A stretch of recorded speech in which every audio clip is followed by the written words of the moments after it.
Hello, everyone. Welcome to this session where we are attempting to unpuzzle many questions facing all of you. We know from our interactions that questions like which degree, what specializations, which university or institution, India or abroad, there are many questions which are troubling you. And we are here with a panel of three eminent experts who can answer your questions very authoritatively. Particularly, we will try to cover a few focus areas in next 75 minutes or so about a degree in international business or specialization in digital business or your aspiration about studying abroad. We will try to cover as many questions in these three focus areas as possible. We know that those of you who are aspiring to study abroad, travel and visa restrictions on account of COVID-19 have necessitated a relook at the entire scenario, at least in the coming academic year 2021. There is one more significant change which is unfolding currently is the universal acceptance of online learning during the worldwide lockdown. And that also presents a number of questions whether you should join an online degree or an offline or a combination of that. Should I go for international business or should I specialize in digital business? Should I pursue my study abroad this year or explore other options? There are a number of questions all of you have. And welcome everybody who have joined us in this webinar. I request all of you to please write your questions, reflections, observations in the chat box. Talk to us, amongst yourself. We are here for a very enriching conversation. I am waiting for our one panelist, Dr. Suraj Kumori. He joins us. In the meantime, I want to start the conversation with other two experts who are already in the web room. First, let me introduce Dr. Adish Chattopadhyay, an entrepreneur and educator. Dr. Chattopadhyay has been a keen proponent of globalization of Indian business education. He has previously held leadership positions at top institutions in the country like SP Jain, Mumbai, MICA Ahmedabad, and IMT Ghaziabad. Under his leadership, the schools initiated path-breaking pedagogical innovations, winning global accolades, including finding a place on AACSB's Innovations That Inspire list. As a professor of marketing, Dr. Chattopadhyay has published in leading journals and consulted with top multinational companies, covering the Asia Pacific and Latin America regions. At IFIM Business School, he has pioneered a study in association with the industry to curate a graduate management curriculum that caters to the needs of Industry 4.0 to groom Leaders 4.0. Welcome, Professor Chattopadhyay. What is the color of the day today, Professor Chattopadhyay? The entire country is now entering the green zone. So we are out of the red zone and into the green zone. So we are, that's the best thing to happen. And I think the color of the country now is green. Bangalore is definitely green. I am sure that the rest of the world will also turn green very shortly. That's the optimism. Fabulous. Fantastic. That sounds music to my ears. Let me introduce Mr. Sanjay Patel, President of the Vijayabhumi University. I still cannot hear anyone. Mr. Patel is an engineering graduate, and then he turned to entrepreneurship. Just give me 1 second. I'll come up with a backup. As an entrepreneur, he has subsequently he has fully invested himself in building first-rate institutions in India. There are 3 institutions in Bangalore: IFIM Business School, IFIM College, and IFIM Law School. He founded the IFIM Business School, which was the 6th school in India to have been accredited by AACSB. He is presently building India's first and only liberal professional university called Vijayabhumi University. He is indeed a name to reckon with when it comes to first-rate institution building. Thank you very much for joining, Sanjay. Thank you. I hope you can hear Okay. me. Yes, very much. And if I can ask you, what exactly is in your mind when you talk about Vijayabhumi University? First, what's in my mind, like Atish said, it is the ending of the lockdown, and we people in Bangalore are a little fortunate that things are easing out for us. So that's a great reason to celebrate. There's a lot of positivity in the air. And Vijay Bhumi is all about positive feelings. Vijay Bhumi is all about doing things the right way, being human first, then being educated. So I'm very, very optimistic that this university is going to bring a good, refreshing change to the legacy education of the past. And I'm sure a lot of universities will follow our philosophy going forward. Right. Let me check with Dr. Kamori if he is able to hear my voice and if we are able to hear his voice. Dr. Kamori, good morning there in the US. He is not able to hear us, I think.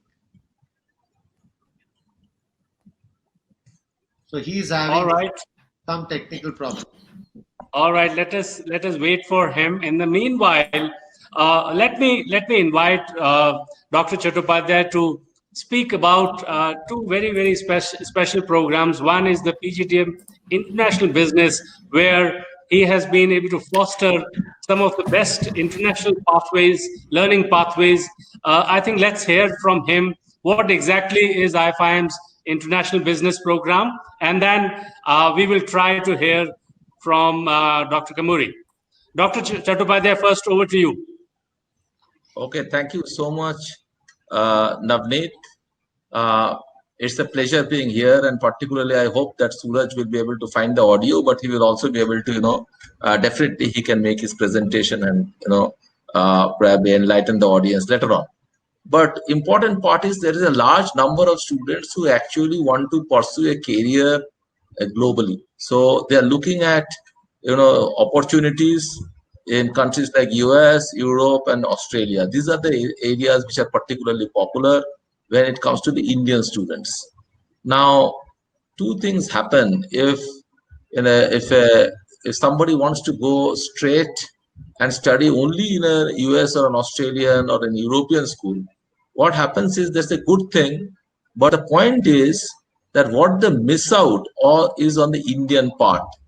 And very importantly, you don't remain alumnus of an Indian institution, and you also don't create your own network, which is very important. And if you are looking at a young guy's career, we hope that we are going to live for 100 years, particularly the younger generation. So if you are looking at a 40 years career, you have to mitigate your risk in a manner where you can be comfortable working across. And so if a program can be designed where you are doing partly in India, partly in your preferred destination, the advantage is you have the access to both the networks, you become alum to both the institutions. I think that was the thought to create a program which will be partly delivered in India and partly abroad. The second thing that happens is it reduces the cost significantly. And international MBA, if you do it in US, will be not less than 80,000 to 100,000 US dollars, which is almost like, if you look at the dollar, the way it is depreciating, it is around 70 lakh Indian rupees. Now, can you make the entire cost of the education to around 25 lakhs? That was one of the intention, which was there when we looked at this program. That is one. And also in areas which are futuristic. Okay. So which are those areas which are going to be the areas which are going to come up going forward? Based on that, we thought of partnering with institutions which are top end in countries where the Indians would like to seek a career opportunity. And the first choice naturally was the State University of New York, because that's a state university. It's New York, and it's something which is very new age. The specializations that are offered, and hence we looked at Sunny on one side and the Sydney Business School, University of Wollongong on the other side. So both are new age, what I call specializations. At the same time, the places like New York, Albany, or Sydney are preferred destinations. That's how the choice of the institutions were made, and it actually reduces the cost by almost one, I would say 1/4 of the cost if you just go and do an MBA from a US institution. Here the cost is 1/4, but the degree that you get is a similar one. That's a huge advantage, and you have access to both the networks, India as well as in US, India as well as in Australia. I think that's a huge advantage. So it's a dono haath mein laddu. All right. Then I think if I can look at the poll, the first poll question which audience are responding to, are you planning to study abroad in the forthcoming academic year? About 55% people are indeed inclined to, about 45% people are inclined to study abroad, and rest are perhaps now 47%. So, but to continue the conversation on the finance side of it, you just said about making study abroad affordable. That's one of the critical elements in your strategy. If the story will be incomplete if we don't talk of the ROI, the return on investment. Sanjay, you have been an investor. You understand money very, very well. Can you help our audience understand that how to make full, CB sense, cost benefit sense of the entire proposition, reduced cost, greater benefit, and what exactly is the proposition? How can students understand this in most simplistic terms? Over to you. Thanks, Navneet. I hope you can hear me. Very much. Good. So to answer your question, let me basically talk about this term called return on investment. When it is applied to finance, return on investment is purely input is money, output is money, and the numerator and the denominator about money. And what you get is a percentage saying this is my percentage return. But when you apply to education, your output, besides getting just a placement and a salary, which is your money, your input is the money that you're putting in, and the time and the 2 years of your experience that you're putting in. We don't compute the time. And in the output, we just compute the salary we have got. We don't compute the learning. So when you look at the ROI, I would like to add to the entire thing that Ati spoke about. Here is a program that's giving you an exposure and immersion into an international country. It's giving you a learning with professors from a top-end university. Now, how do you compute that in an ROI? Okay, if I were to just take the fee and I take the placement thing, nowhere do I see these inputs coming to picture. The entire experience of learning overseas with the top-end professors, feeling the air, breathing the air around overseas and seeing the difference, what exists between that and this, is learning that you cannot get by spending as much money as you may want in this country. It can only be done by putting yourself there. So this program gives that certain aspect to you. The other thing on the ROI is look at the choice of specializations. We have taken specializations, business analytics, professional accounting, digital forensics. So this has not happened by default. This has happened by design. Now, if you look at these three specializations, these specializations are specializations that are required in any part of the world. Now, let's take the scenario. Why are you doing an international business program? You would be doing it for two reasons. Number one is to immigrate overseas. Okay. If you're immigrating overseas, both digital forensics and business analytics and professional accounting, these specializations are very, very relevant for your immigration plan. Let's assume for some reason you're not able to immigrate. There are visa issues or Trump order or something happens and you have to come back to India. Look at the entire captive industry, the entire outsourcing industry in India that thrives upon business analytics. Digital forensics is going to be the next big thing that's going to happen. And India, it employs a very large number of CPAs to audit accounts of international multinational firms. So again, the skills that you learn are very, very relevant for both parts of the country. So if I look at the ROI, I don't have the magical formula to compute, but I can tell you it's fantastic. It's uncomparable with a program of the same fee in the country. All right, that looks very promising. Let me check if Dr. Suraj Kumari is back. Good morning, Dr. Suraj Kumari. Good morning, and sincere apologies for all the technical difficulties. I don't know which side, but definitely probably my side. Yeah. Good to Not see at all. Let me to all the audience. Let me introduce Dr. Suraj Kumari is an eminent professor of marketing at his business school at University of Albany. He has the charge of the Associate Dean Strategic Initiatives. He has been chair of the department also. He studied for his PhD at the University of Nebraska Lincoln. He did his MBA again from MMS at the University of Bombay, and Bachelor of Arts in Economics in Osmania University. Welcome to you, and very glad that you're finally here. And I think all the audience also wants to hear from you. So before we proceed with the conversation, can I right away invite you to use to make a presentation which you have, and I think and let me tell you that you can add your presentation in the right. I hope you have uploaded your presentation, and you will be able to use it. So let me hand over to you for your presentation, Dr. Kumari. Thank you. Well, good evening, everybody, and delighted to be here. I'm definitely delighted to be here to see quite a few familiar faces I like and respect. And particularly here's Dr. Chattopadhyay, who's obviously anyone who's studying or wants to study business in India would have definitely heard about him. He's like a celebrity of sorts. And I, of course, absolutely always impressed with the energy and enthusiasm and innovation he brings to anything he does. So when he invited and then said, you have to do this, and all I had to do was, if Atish is involved, I'm in. So I'm lucky for all of you who get to interact with him on a regular basis. And I've definitely had a chance to interact with Mr. Patel previously, and he's one of the few people in the world you can run into, and within 20 seconds, you know that he knows what he's talking about. He can cut through details, get to the point, finish the business first, and now let's do the small talk kind of a thing, which is my kind of a thing. People tend to do 2 hours of small talk, and you're always guessing, saying, what is it that they really want?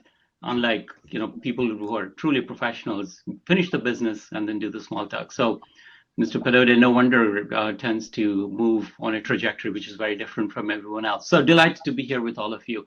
A few things I was suggested that if I can maybe talk about a few things in terms of where I'm coming from, how I view this topic about what is it that somebody interested in studying business should be looking at in this day and age. So I put together a few items and I want to talk about them. And these are not necessarily facts or figures, though there are embedded here and there. But what I'm looking at is that having been in this business for a while and having seen students come to a program and leave, and having seen recruiters look for students of one kind versus the other over the years, what are the things that I'm picking up on the horizon? And one of the things we're very fortunate in this profession is that you always get to see what's going to happen 3 to 4 years from now, because when you're working with students today, what they end up becoming is much, much farther than the end of the course.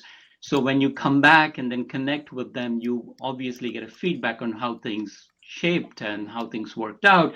So using that perspective, I'm laying out a few things in terms of what are the kind of things that you could potentially be looking at if you want to study business.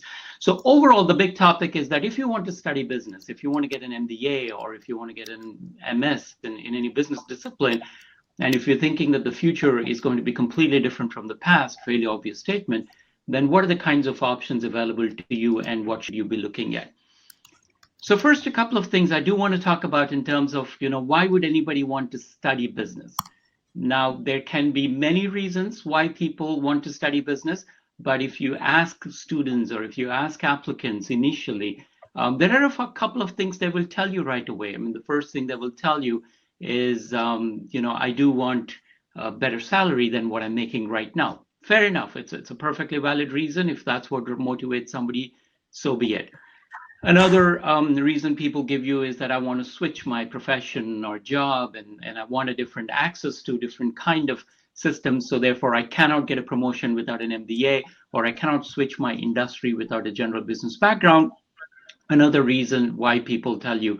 So there are lots of reasons people tell you why they want to do business. And one of the things people do not tell you is, which is more common, is that everybody else is studying. So therefore, you don't want to be that left out of the whole big trend going towards business and so on and so forth. If you look at how well MBAs tend to be regarded in societies around the world, people can understand why there would be an attraction. But one of the things people really don't tell you is that if you really want to study business, you have to keep in mind, if you want to get the best ROI from an MBA you're going to invest in, what you would be looking for is that business is all about preparing you to make better decisions. So if you take somebody who has a business degree, and if you take somebody who does not have a business degree, and you put them in the same room, in the same decision context, trying to solve the same problem, one thing which should immediately become very, very clear that separates an MBA from a non-MBA or somebody with a master's in business versus somebody without a degree like that is that the people who've been trained in business have a very formal way of breaking down the problem. They can quickly see what are the parts of the problem. They can quickly see, or they should be able to quickly see, which is the more important part, which is the less important part, and they will much faster get to the agenda item in terms of what is it that we're going to tackle first. Because the common mistakes you can make in a decision is to go after the wrong variable or go after the less significant variable, because if you're fixing the smaller problem, it really doesn't help if the big problem is going to take you down. So the business people are supposed to be people who tend to have this kind of a discipline in how they think. So it's a frame of mind. So when you're looking at a business program, whether it is what to major in or where to study, one of the things you would be looking for is that what is this program going to give me? Now, this thing that people who are studying business must have a very formal discipline of their mind is becoming all the more important because, as I will talk about in a couple of minutes, today you are not competing against other people in MBA programs. Today you're competing against the machine, against the computer. Every job that the computer can take, it will take. It's already happening. Computer can do the job much better, much faster, a lot less expensive, and it will never get tired. It doesn't need a coffee break. It just goes on and on and on, and it always comes with a backup copy.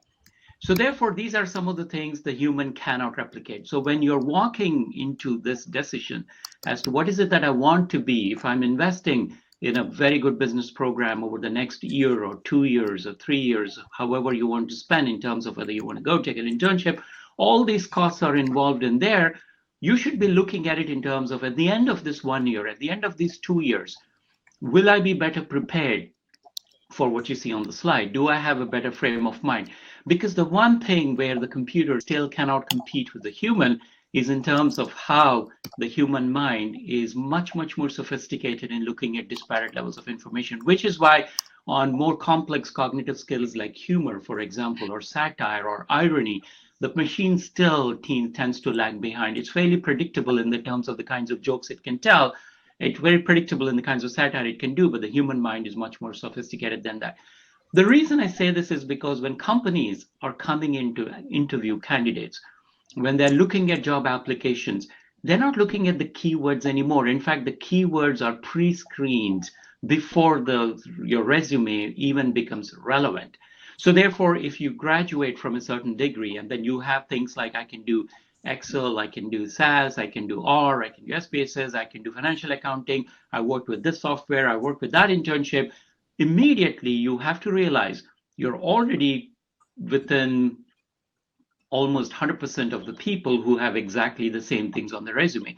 So the algorithm which is run to separate a candidate who's likely to be good versus the candidate who need not be interviewed has already screened saying, if you're just like anybody else, what else is there? So they're going to look for things like, what projects have you worked on?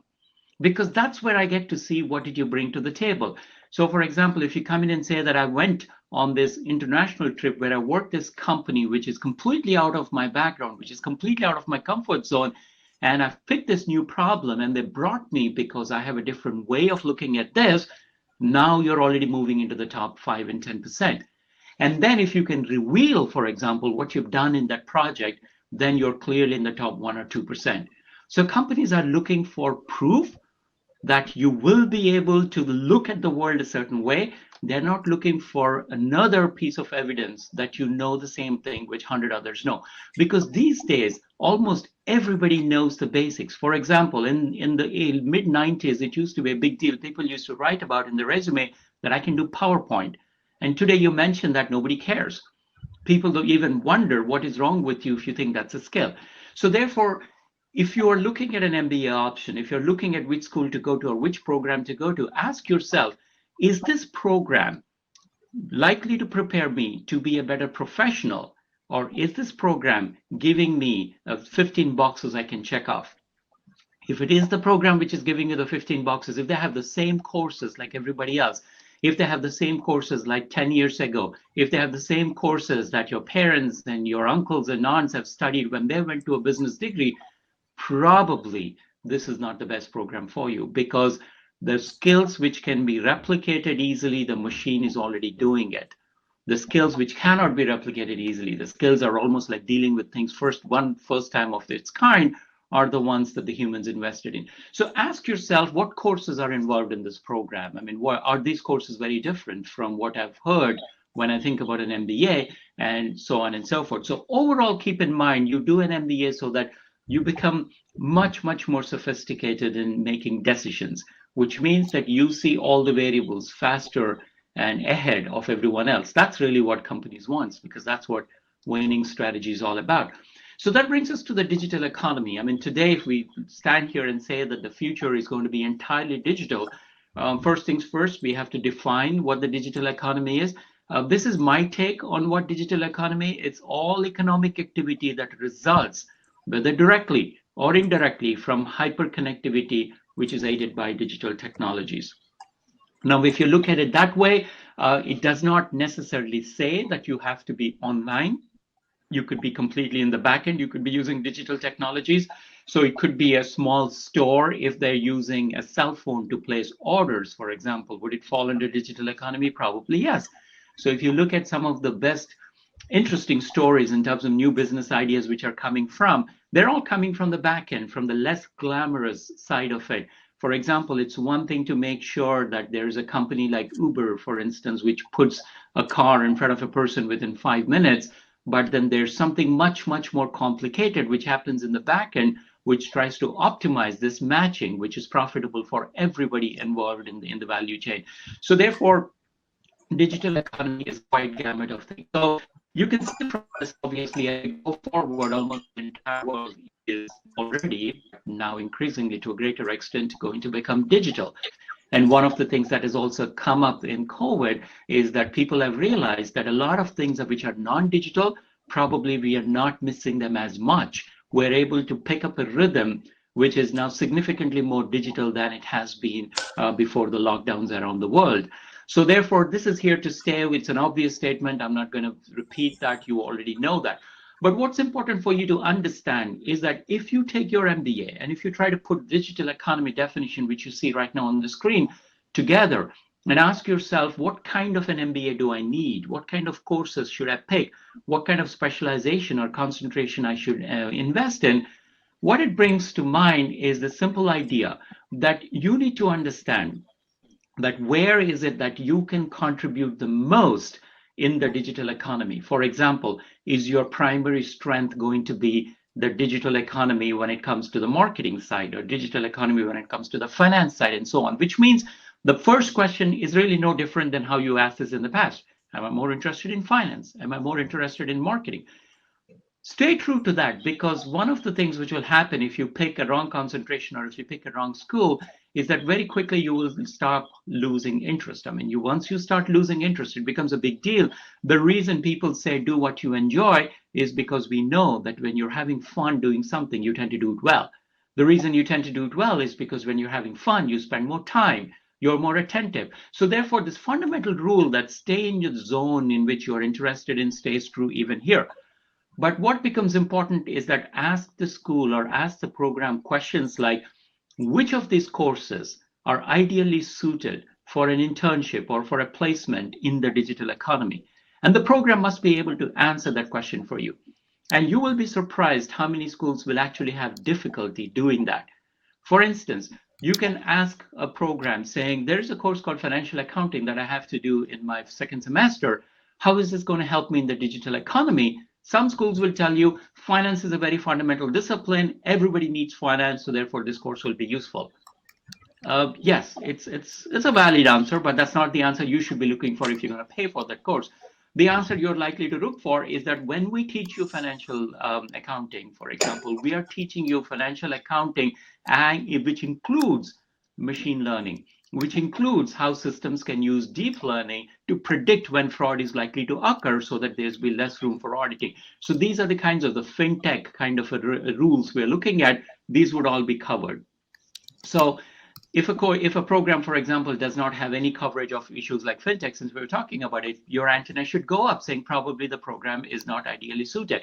So when you're looking at which program to pick or which major to focus on, ask yourself that question, take some of the courses and ask yourself, and if you can't find the answer, ask the program, how does this map into the future?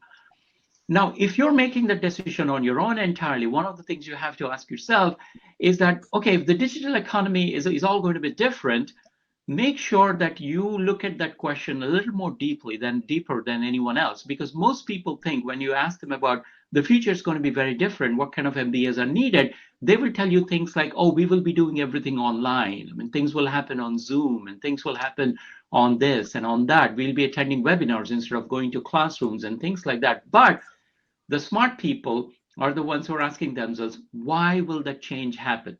For example, why are we saying that we would probably doing more classes in Zoom? Is it because it's cheaper?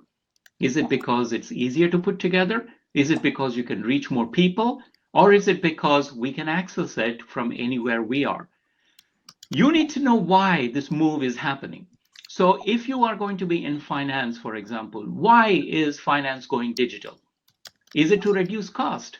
Is it to increase accuracy? Or is it to increase reliability? Is it to increase effectiveness? Is it to increase the reach? You must know those answers. So talk to people in the field. And if you don't know anybody in the field, the school you're interested in, talk to the professors there and ask them saying, why is the finance going digital? And they should be able to answer that question for you. And that's important answer, because then you map it back and see that what is it that I really want. So let's take a few examples. So finance is going digital for two primary reasons. One, from a legal point of view, it's extremely important from a record keeping point of view. Can you imagine every transaction is recorded in real time? And can you imagine what it does to your record keeping? Everything is accurate, everything is up to date, everything is archived. So therefore, you can trace mistakes, you can trace illegal activities on the fly. And you need to be very sophisticated to hide it. So it's obviously a cat and mouse game, but that's one of the things. The other reason it's going digital is because speed is important. The world has gotten very fast. The people who are very smart are moving very, very quickly. So therefore, now it's come to decisions having to be made in a matter of milli and nanoseconds. So if that is the speed at which we are competing against each other to see who makes the first call, then obviously the machine's going to be really fast. Now, if you understand those two things, what you're going to work back and ask yourself is that if I'm going to go to this MBA program, which is going to prepare me for digital economy, will it give me exposure to a digital exchange? Will it teach me or show me how the digital trade works, for example? Will it show me how electronic bidding happens, for instance? Now, they should be able to show you that. So that's really where you come in. Let's take another example. Let's take marketing.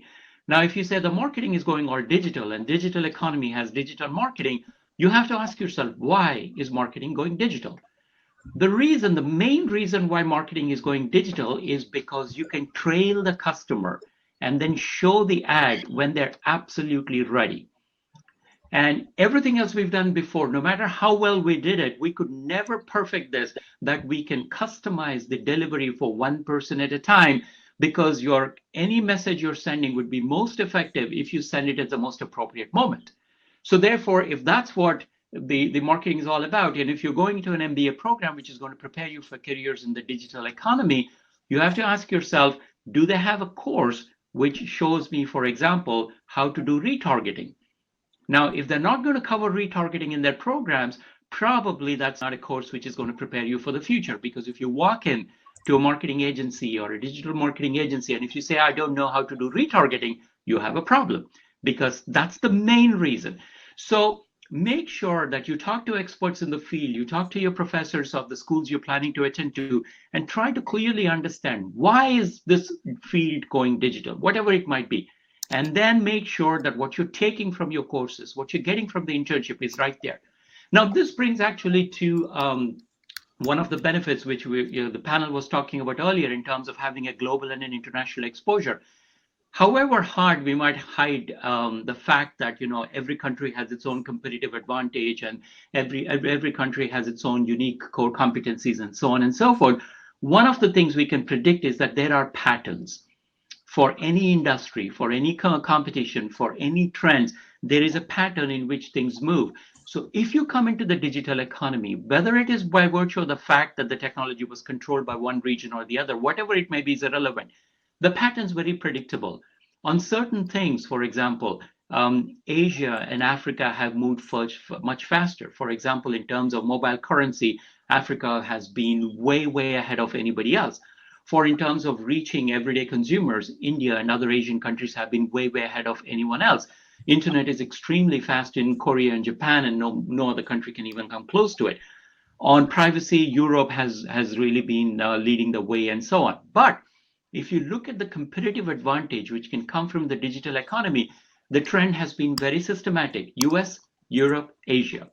The reason is because of the access to technology. I mean, because more affluent countries have have large numbers of population which have access to technology, whatever might be the parameter. So which means that if you know the pattern, if you know the cycle, if you want to be ahead of the curve, you have to make a leap to some country or some region which has seen this 5 years before, and then come back. Because when you do that, you're bringing to the table something which many others at the table do not have, which is that I have seen what 2 years from now looks like. So therefore, if you're looking at why the world is going digital, the best way to look at it is, yes, in the course, and then make a leap to some country or some market which has already seen this happen 3 years ago, 5 years ago, and then come back to a market and say, I'm the first mover because I know exactly how this is going to look. And this happens every single time. For example, I remember Professor Chattopadhyay he's in the panel. He's a visionary, clearly. Many of you who've met with him know that. Way back in, I think it was almost like maybe even 10 years ago, 11 years ago, in India, there were really no e-marketing or digital marketing courses. He was one of the first people to start. And then when he called me and then said, come and we need to start a course on this, and we started it in Bombay, almost 100% of the students in the audience used to say, this is never going to take off in India.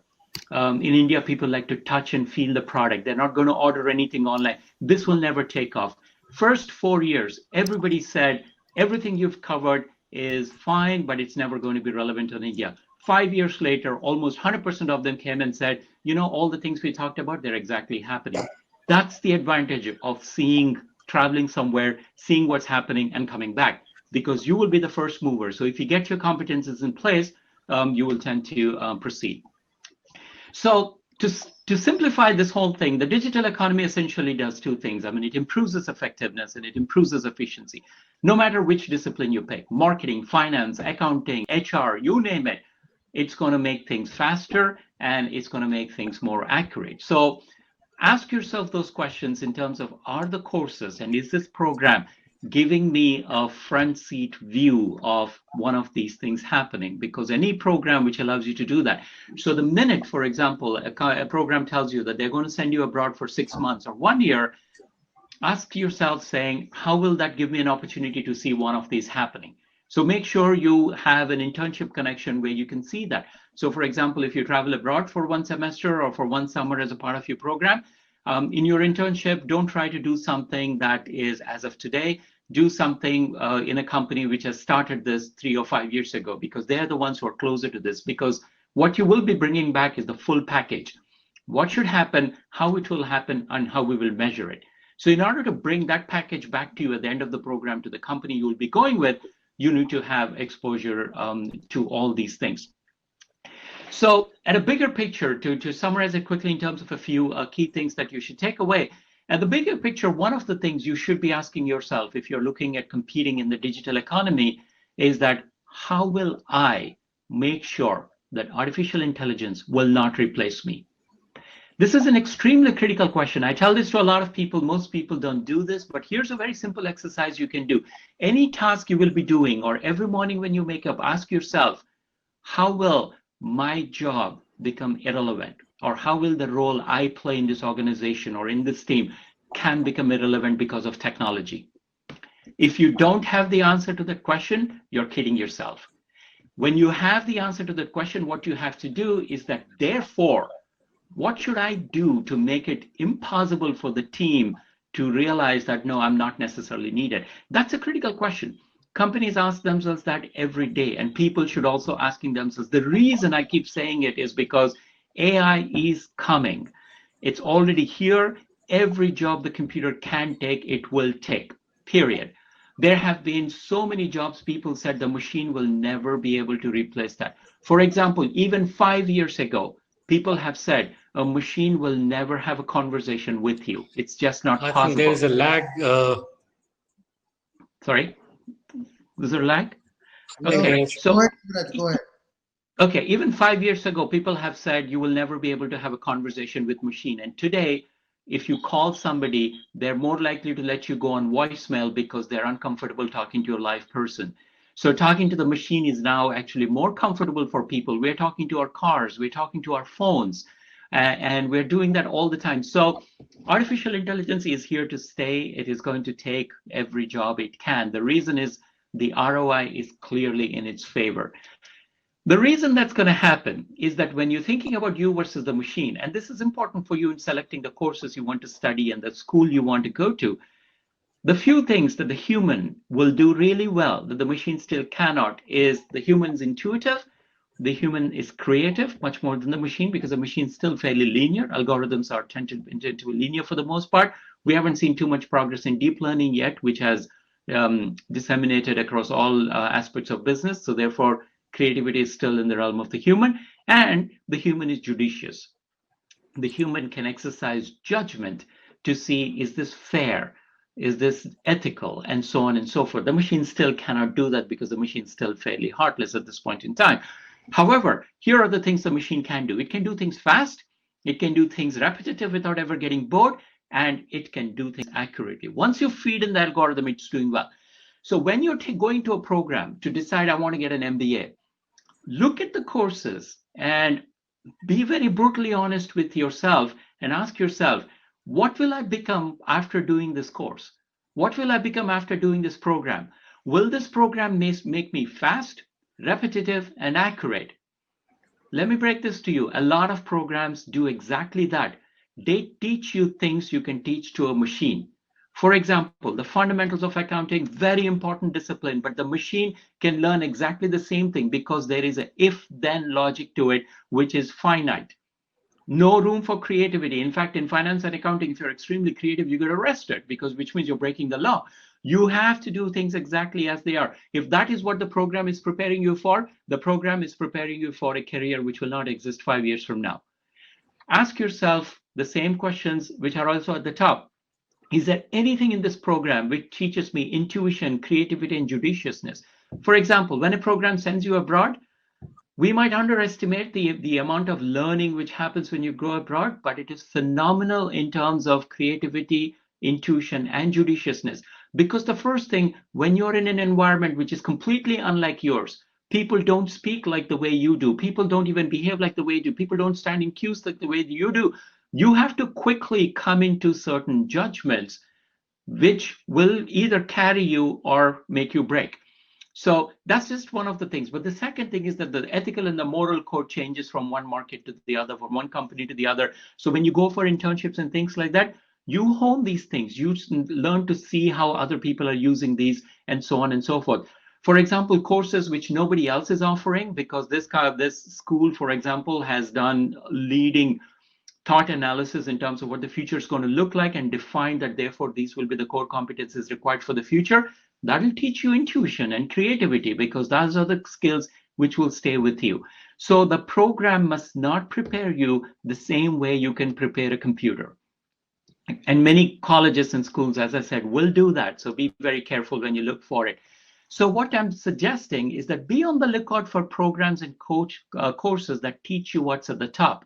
And be very careful about programs and courses that teach you things at the bottom, because they become less relevant. Now, that doesn't mean there is no room for what's at the bottom in the program at all. There are some laws and regulations and rules we absolutely must know. It's impossible to survive in business without knowing that. So look at it in terms of the proportion of the program. What are the kind of things you're doing in the second half of the program? What are you kind of things you're doing after the first third of the program? They should be the ones at the top.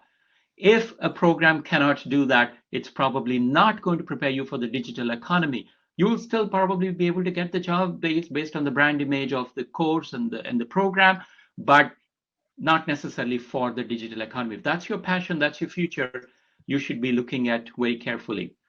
So before I do a few Q&A on my own and taking questions from the audience, a few things I do want to tell you is that get into the habit of asking yourself every day that if I didn't do this job, what would the group miss?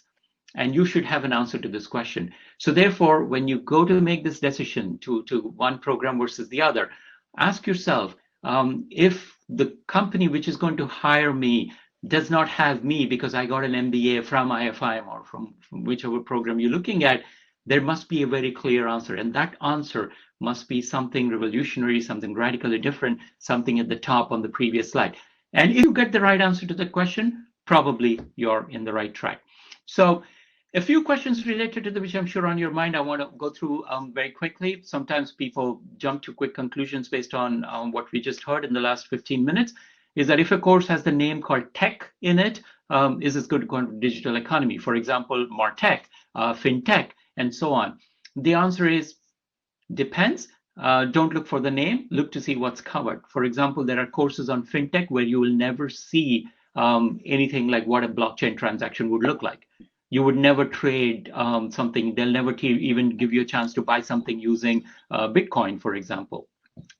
But any course with a tech, even if it's not on its name, if it allows you to see those things, you're already one step ahead. So look for hands-on. So any course which has a tech in its title must have some hands-on component. So if they say things like cyber technology, ask yourself, okay, is there a lab component to it? Important thing. Because we cannot anymore say that I'm an MBA, I don't have to necessarily do the tech part. You must have a familiarity with it, otherwise you'll be taken for a ride. So not all tech courses are equal. Ask yourself, will I get a hands-on view of it? What jobs are available in the digital economy for business graduates? Pretty much every job, because as I said, the definition of digital economy is so broad that almost all jobs are going digital. So the courses, the programs you're going into must have the digital component in almost every course. So ask yourself that question. Human resources, no excuse for teaching human resource course without a digital component in 2019 and 2020. So if you are being in the 19 or 20 group, and if you haven't done human resources information systems, for example, it's impossible, because today we're able to predict which employees are likely to have problems in the organization or in the group using machines. So if a human resource course is not teaching you tech, it's already setting you up for a challenge, because you will be walking into the company where the HR systems almost look like war rooms. All the paperwork is digitized, but that's only the tip of the iceberg. Programs are predicting. For example, Google famously is known to have said that we need to look at people's GPA, we need to look at transcripts, but today they don't even ask those questions. The reason is because the information systems in the HR are able to predict who's likely to do well based on a whole lot of other variables. And some of the variables which used to be valid even 5-10 years ago are not valid anymore. So no job is not ready for the digital economy, and no job is out of your realm if you want to do digital economy. So ask yourself for every question. Operations research, digital. Human resources, digital. Marketing, digital. So you need to look at that component in everything. What hard skills are most essential for business graduates entering? This question keeps coming up a lot. And the hard skills, people think that, do I have to know programming? You don't necessarily have to know programming if you're planning to do an MBA, but you need to know what programs are used. For example, if you never heard of the names called Python other than in a zoo, you clearly have a huge problem in conversations if you go for internships or looking for a job. But you'd also need to know why it is useful. Why does everybody talk about it?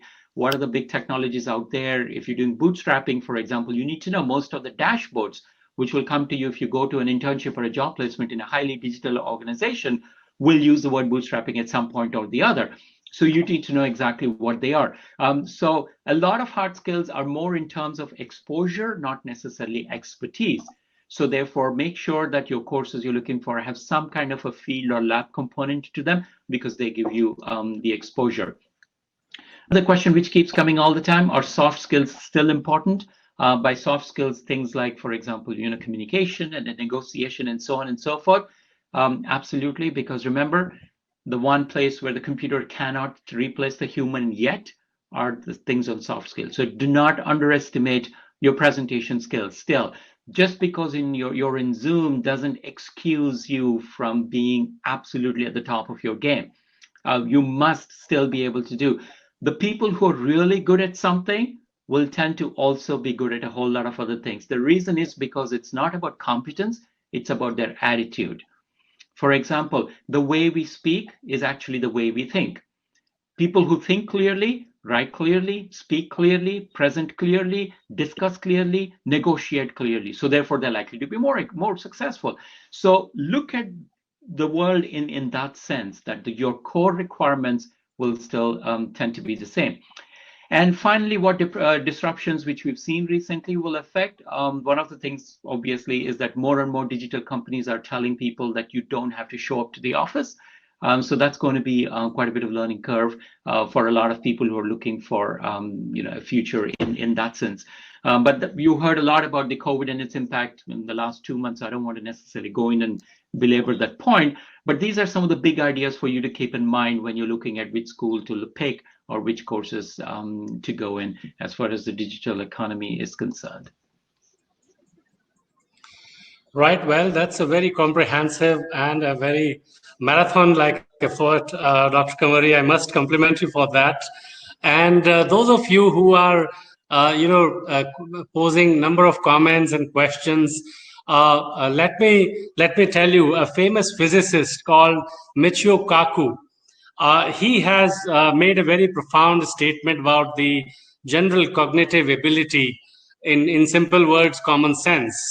And he has said that even the most advanced robots and algorithms today have the intelligence of a cockroach.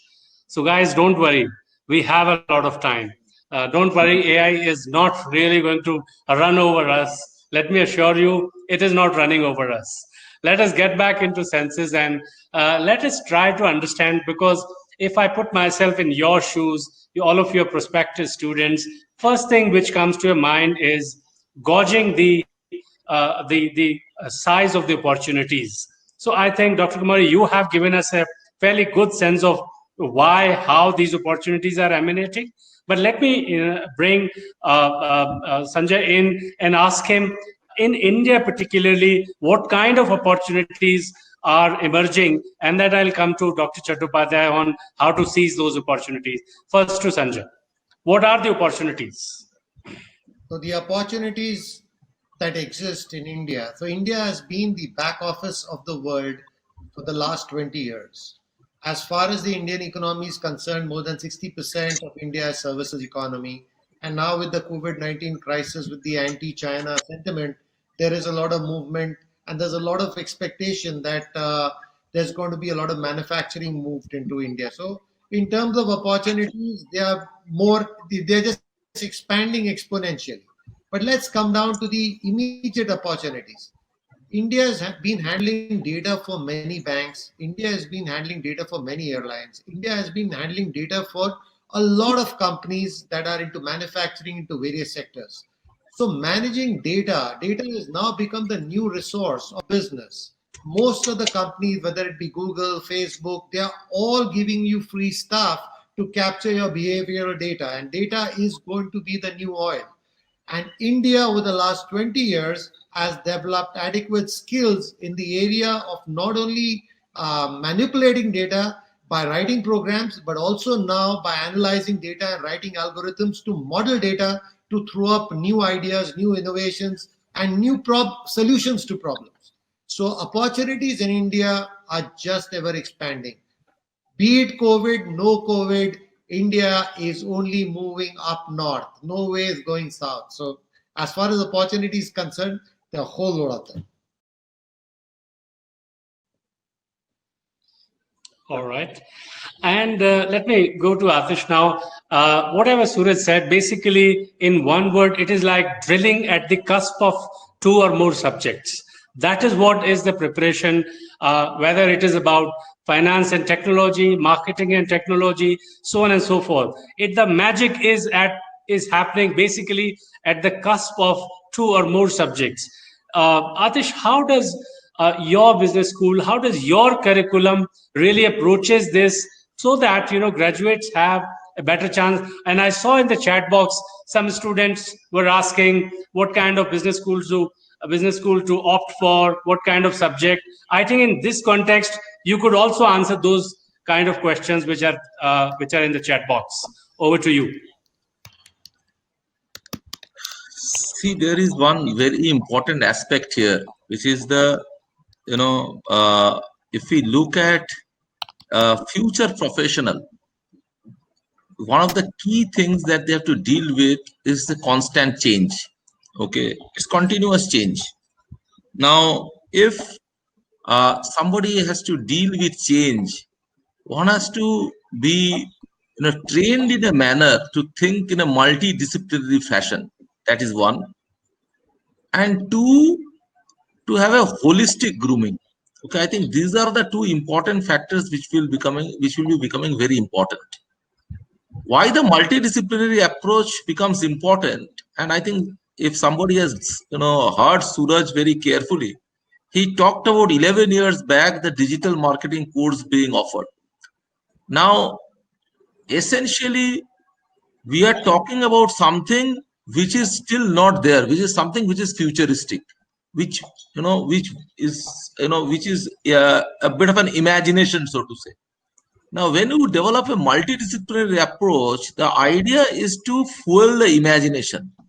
I think the basic purpose of education is to fuel imagination, to set one, to think as to how things can probably unfold, and to really I would say move the needle a little forward.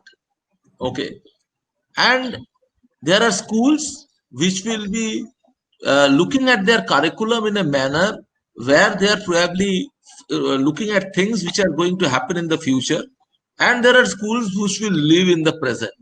Okay, I would always say that when an aspirant is actually choosing a school, has to look for a school which is futuristic, which is probably talking about areas which are still not popular, okay, and which is going to happen. Okay, and that is where I think the edge lies. Okay, so somebody who studied digital marketing 11 years back is the guy who is probably leading today, and I don't want to take names. Okay, so same thing about the aspirants of today has to look at which are the areas which are going to be the critical areas going forward.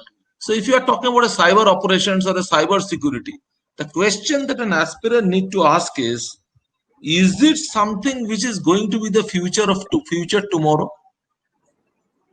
And the answer lies only with the aspirant. And that is how I think the choice of school, choice of discipline, choice of specialization needs to be made.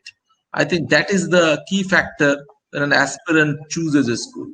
I don't know whether I have answered it. Suraj and Sanjay both are here. You might want to add. So if I can just add, I would like to bring in an example here, Navneet.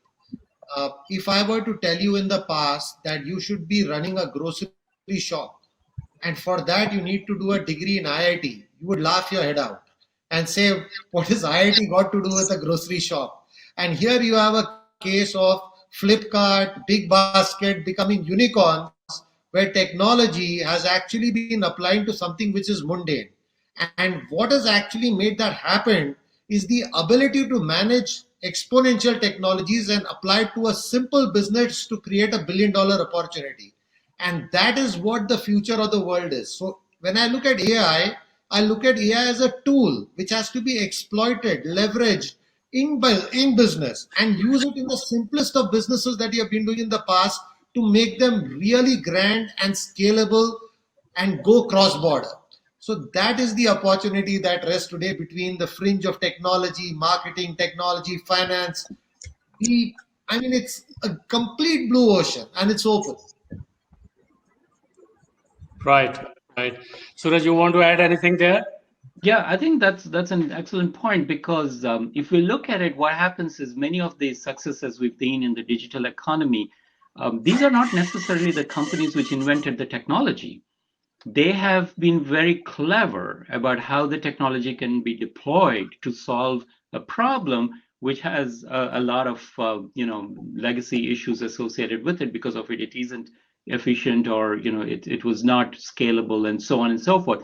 So the program, any good program, should prepare students to have that frame of mind, because this is really where our capacity is still indispensable, because we have a way of looking and seeing these patterns and then looking at options where we can solve this. So whether we look at a Facebook or Amazon or any of those things, I mean, sure, there's some technology that they have been pioneers about, but the big issues is that they started with something which was out there and then deployed it to solve a problem. And that comes from a certain disciplined way of looking at a problem, which is still really quite critical. And that's one of the things a good program should be able to prepare students for. Right. I think we have had a good deal of discussion on digital business. Because from the participants, there were a number of requests that they also wanted to know a little more about the international business, and I covered a few questions on that. Let me come straight to you, Suraj. That give us a modern sense of international business. Of course, in a classic sense, one has looked at this subject traditionally, but how it has evolved, what are the opportunities for business graduates in the international business area? Can you give us a quick sense on that? Sure. I think if we look at international business, I mean, it's easy to bring it down to just a few questions, in the sense, why would a company really want to go into international business? And it essentially comes down to that greater revenue, ideally more profit. And that can come from different ways. For example, I can make a profit by making a product and shipping it out, or I can simply doing it by arbitrage, by buying raw material or supplying something and keeping the cash outside my country so that I can use it to get better prices elsewhere. So if you look at international business in a broad sense, it involves much more than shipping a product out or buying a product from somewhere else. It also involves managing currencies in such a way that you have a competitive advantage on the global landscape, because four currencies we know in the world are much better to hold for international trade than any of the other currencies. So in order to hold one of those four currencies, you need to have some footprint outside. So if you look at the kind of jobs which are happening, again, in terms of currency trade, the amount of data which is going in to predict exactly what might happen, and the amount of risks people are taking to hedge one way or the other, have already moved beyond what we've seen 10 years ago. I mean, it's already out there in terms of how cutting edge this has become. So I would recommend that anybody looking at with an interest in international business, not to just look at it in terms of export-import, but also look at it in terms of currency trades and so on, because that's really a big part of how companies make money, by just being clever about where to hold the currency. But in terms of some of the big opportunities out there, one of the things which is going to change very clearly, especially going forward, is the entire supply chain ideas that we've come up with. For example, China has been dubbed as the manufacturer for the world, where a lot of things are made, and that there are again regional competencies. India, Bangladesh, Pakistan, in around that area also have taken on their own special skills, in terms of Bangladesh being known for textile and so on and so forth, and they distribute it to pretty much everywhere in the world. If we see what happened, especially off late because of the COVID, is there are two kinds of hits companies have taken. One is on the demand side. For example, if people are not going out, they tend to buy fewer clothes, for example, for wearing out. So therefore, there's a demand decline if you look at just the garment industry. But there's also been a supply side problem because companies are able to produce when they produced, the shipment was about to go, but overnight they went into lockdown. So the trucks were standing on the side of the road, unable to ship these material out. So there's going to be a demand going up and supply choked. And that forced companies to start thinking that what are we going to do for the supply chain in the future? Is it still going to be a global business concept? Now, I don't think anyone I've talked to is in any mood to give that up. The reason is because two things. One, a lot of investment has gone in to build this. And two, the efficiencies of this are pretty much tested and tried and tested now. So people are unwilling to give up and everyone's waiting to see what's going to happen. So irrespective of what we will hear about the world moving away from being global, for example, that footprint is going to stay. But I think where the big demand is going to come in is in terms of how do we come up with offerings and solutions which will mitigate the risk of something like this happening a second time. Because this caught governments, companies, citizens, everyone by surprise. So no one was actually adequately prepared for this in any good sense of the term. So therefore, international business, they are looking at risk analysis. For example, now you are looking at how do I mitigate the risk of something like this happening and then the hit I could take. The other thing is that right now, if you have inventory stuck at a certain place, the only common model for companies has been liquidation in the past. But now companies are looking at it saying that I have so much inventory stuck and also have so much demand which has been pent up in different parts of the world. How do I move my goods quickly to become more efficient? So therefore, people who can navigate and negotiate complex systems of going into countries and markets where you had permission to do one thing, but now you want to do one plus something because you have the extra capacity. So therefore, at that level, the negotiation and the strategic focus of decisions is really going to be a big deal. So I don't think anything we've seen in IB is going away, but these new things will take on a much more important role. That's very, very helpful. I think in the interest of time, I would request three of you to please give a very crisp answer so that my intention is to cover as many questions as possible from the chat box as well as from the other questions I have. So one thing I want to ask three of you is about the dual degree programs. You can very quickly tell, for example, one unique advantage and one unique challenge which students really need to prepare themselves for to really extract the benefit out of the dual degree program. Because that's something very, very favorite, particularly in the current times. Students want to look at the dual degree program, but I think three of you can help them make full sense of the dual degree programs. What are the good things? What are the challenges? Starting with you, Dr. Chattopadhyay. You are on mute. You are on mute. Okay. So I think the biggest advantage of the dual degree program today is that it opens up the door for a career in an international, in a country which is a foreign country. So somebody who has got a US dream, an Australian dream, I think that there is a possibility now to fulfill that dream. One. Two, the areas in which the program is happening, the specializations, these are all futuristic. Third, the graduates have this advantage of being an alumnus of an Indian institution which is AACSB accredited, and also a very well acclaimed university like State University of New York, for example, in this case, okay, in US. I think that's a huge advantage, and they get a master's in addition to their PGDM. I think that's the key point, if you have to look at it. Right. Mr. Padore, any unique advantage and challenge which comes to your mind? Okay, so I think the fundamental advantage of a dual degree program is the fact that there is a certain common denominator of courses which you don't need to repeat and gives you the benefit of 2 degrees. So if I were to do 2 masters, I would have to do some core. Okay, and if I do it in 2 different universities, I would need to repeat the core in university. In case of a dual degree program, that core becomes addressed at one level, and then you are able to take the best of the other two universities.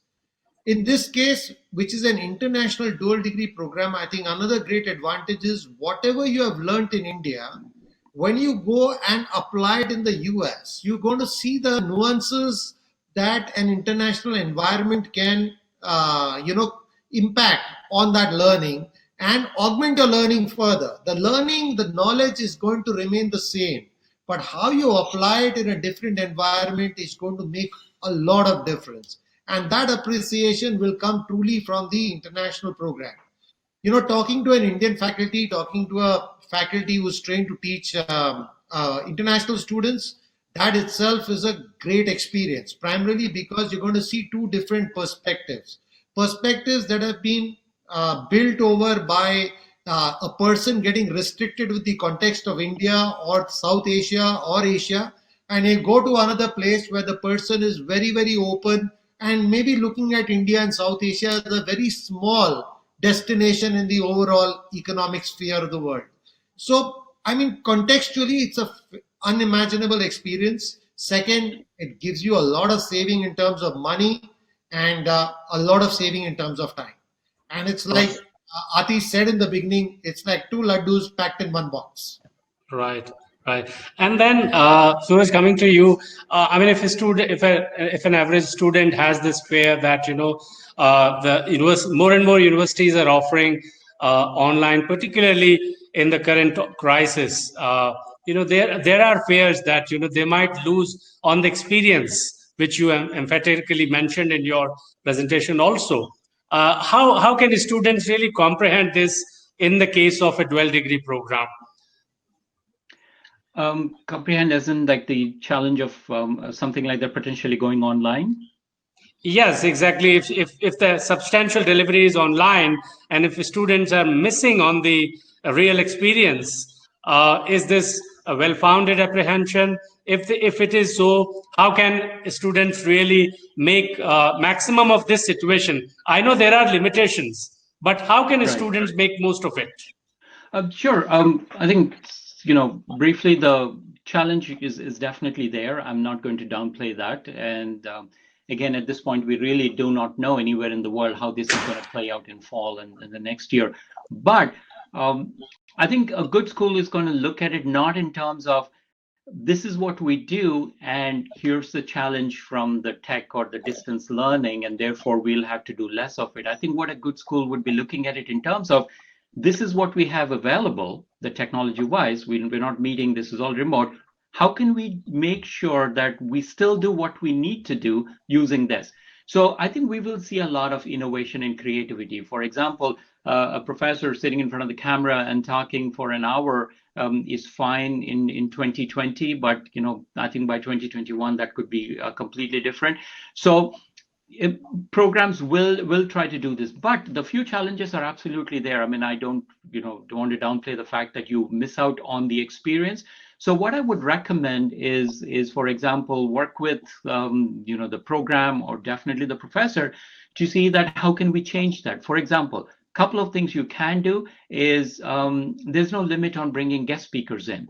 One of the things which you will have is that if you're taking a course, for example, right there, we might not be able to bring in a full portfolio of guest speakers who operate here, for example, for a course which is not ours. But on the other hand, even if you're taking a remote course from here, nothing stops me from bringing in my portfolio of guest speakers in. So you would still have that kind of an access. And again, when a guest speaker comes in these days, they're actually going out of their way to leave contact information so students can reach out with them, connect with them much more than they used to do in the class. Because in the class, you get this feeling that, oh, I've interacted with them, now I can go. Whereas now they say, here's my LinkedIn details, here's my contact information, let me know. And also they're willing to see some of the student output.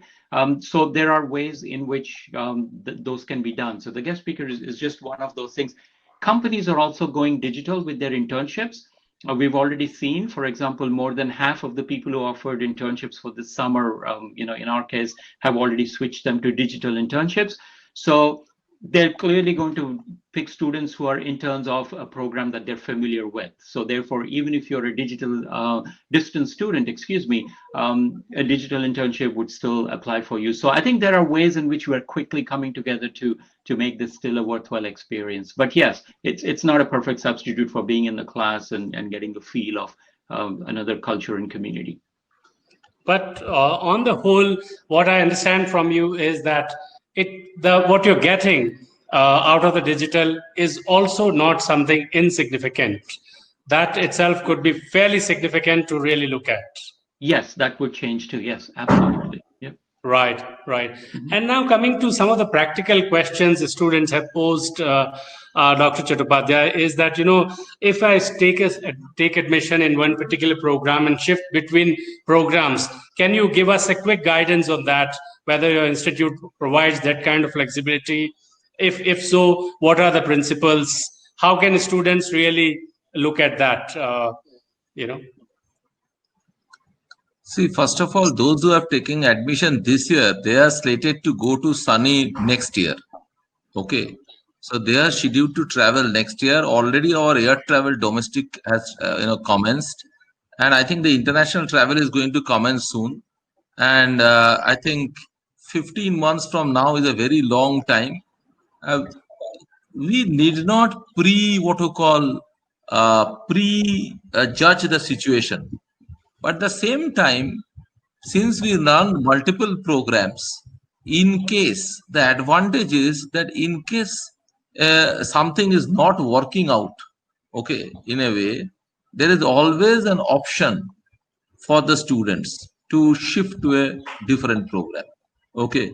Ultimately, it is a student is part of us. And the most important part is that we need to take care of the student interest. Okay. Whatever is best for the student in that particular situation, I think we will go that extra mile to make that happen. That's about the inter-program mobility. Can you also quickly tell, there's a question on entry requirements. So very briefly on that, what do you look at? What is the process when you choose a student to admit in your business school? Okay, so there's a very three-step process. Number one is this, that they appear for one of the entrance examinations like CAT, ZAT, MAT, or GMAT.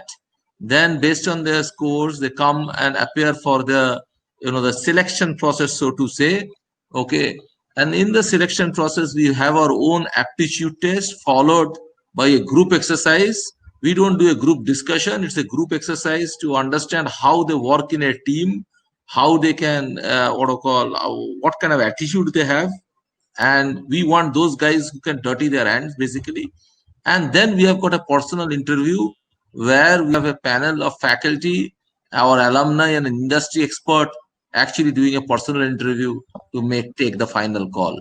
And the overall merit list is prepared based on the performance in the class 12th, 10th, graduation, special degrees like chartered accountancy, etc., the entrance test scores, and then our own selection process, which is the aptitude test, the group exercise, and the final interviews. I think that is how the merit list is made, and that is the process.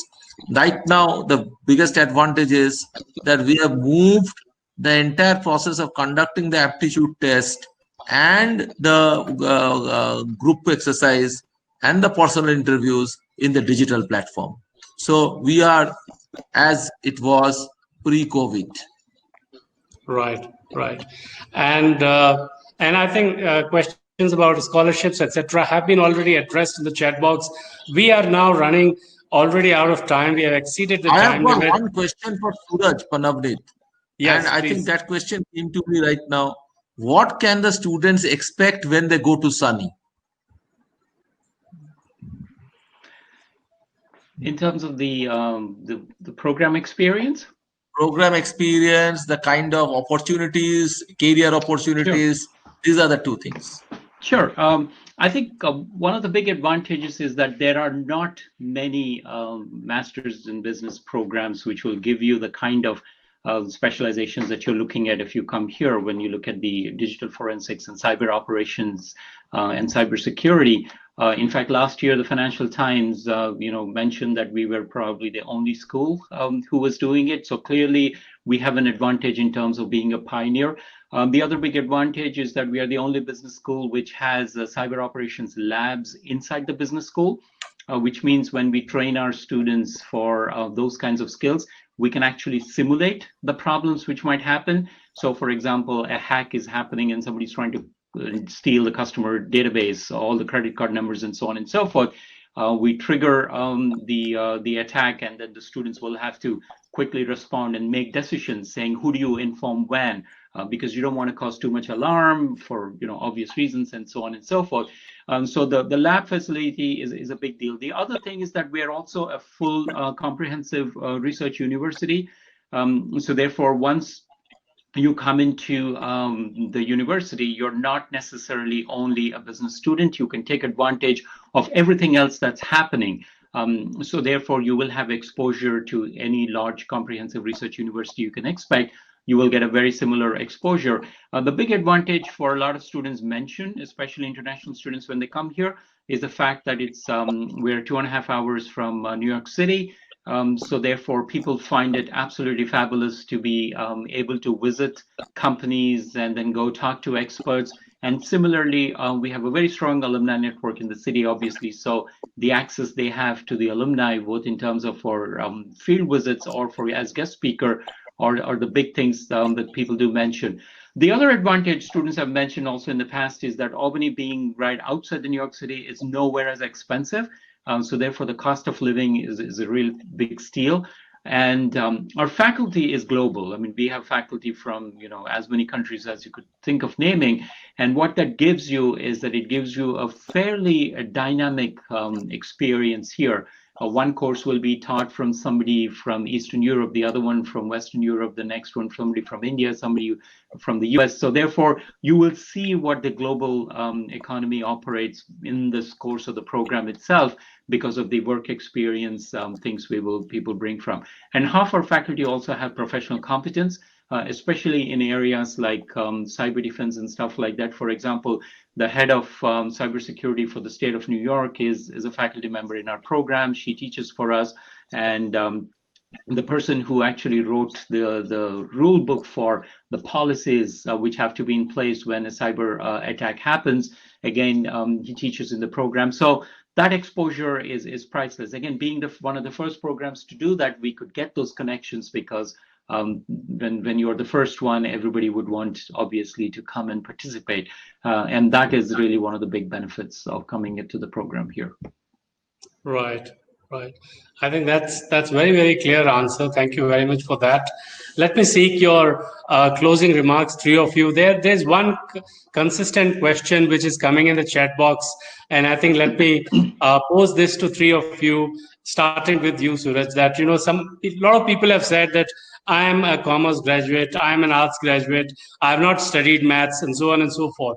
How do I make full use of these new age opportunities in either in digital economy or technology related areas? Give us a practical tip as a closing remark. How can a student really enter into these fields and make it big? Yeah, one of the things to keep in mind is that when people get stuck for a technical problem in a company, they're not going to go up and say, where is that MBA when we need this, when we have this bug in the program? That's a separate field. Yes, if you're not a programmer, you won't be doing programming. That's obvious. But I can completely understand. So this concern that this is really the technical side is not my background. So to your question in terms of a practical tip, what I would suggest is like everything else we do, start small and keep it up, in the sense that start reading some of the current news and the stories on the digital. For example, if you have your favorite newspaper or a business newspaper or magazine, you're going to make sure you don't leave the website, or if you're in hard copy, make sure you don't miss the technology section. Start very small, pick 1 or 2 articles a day, that's it. And initially it seems that you barely know anything, but fast forward 5 weeks and everything else you'll be seeing, it will always be small increment because your base is already picking up. Do that for about 5 months and you will realize how much more you know than most people around you. So it's basically a little bit of a thing, keeping up. That's exactly what it is. How do you become a big cricket fan even if you don't play cricket? The reason is because you pay attention to every match. You try to get the scores. You get everyone's batting averages and so on and so forth. How do you become a digital economy maven, for example? Exactly the same way. Pay attention to what's happening. When a company comes up with a new announcement, read the article about it. And 5 months later, you will realize you're actually a veteran. And I think that's a very practical tip that I can give you. Simply put, don't look at 1:365. Look at 1.01:365. You will know the difference in a year it makes to your life. To you, Atish, how can people who are not from tech background, how can they make full use of these opportunities? Your closing remarks. I think it is the orientation towards technology. That's the key part. Okay. And what is meant by tech background, I don't really understand. Okay. It is like technology orientation and adoption. And that's the mindset to me. For example, you will be surprised that Suraj himself is also not a tech graduate. He's a political science graduate. And I'm a hotel management graduate. And I think both of us have adopted to technology reasonably well. And we are actually reaping the benefit of this digital economy. Okay. I think so. Somebody who is not a so-called tech background,